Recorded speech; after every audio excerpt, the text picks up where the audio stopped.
જોઈ રહ્યા છો ગુજરાત 18 લાઈવ. હવે જોઈએ અગત્યના સમાચાર.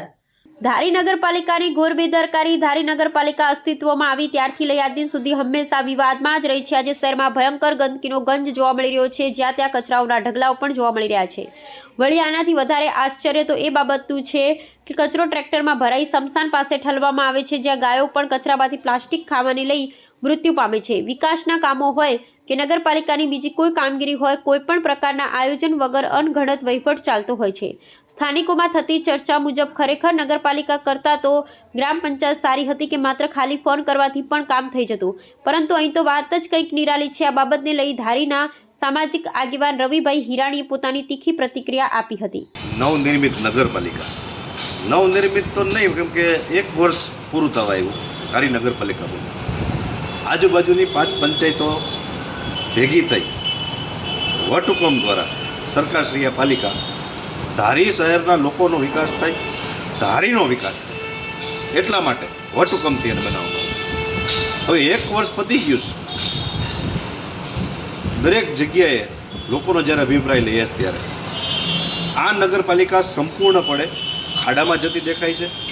વિકાસ થવાને બદલે વિકાસ તો રૂંધાઈ ગયો છે. પહેલાં થતો એકદમ રૂંધાઈ ગયો ને રોકાઈ ગયો છે. શહેરની અંદર જ્યારે પ્રાથમિક જરૂરિયાતની વાત કરીએ ત્યારે સફાઈ જ્યારે પ્રાથમિકતા ઉપર આવે ત્યારે આ નગરપાલિકા સફાઈ મામલે સંપૂર્ણપણે નિષ્ફળ ગઈ છે.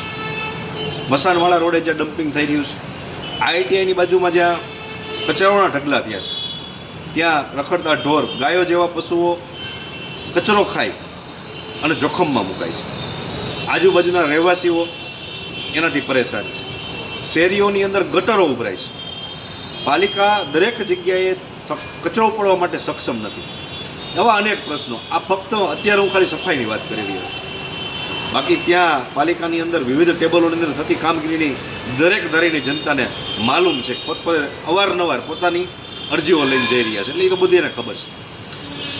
આ સરકારશ્રીને આપણે વિડીયોના માધ્યમથી ધ્યાન દોરીએ, લેખિતની અંદર પણ રજૂઆત કરવાના છે કે આ પ્રકારની સફાઈ વ્યવસ્થા ન ચાલે.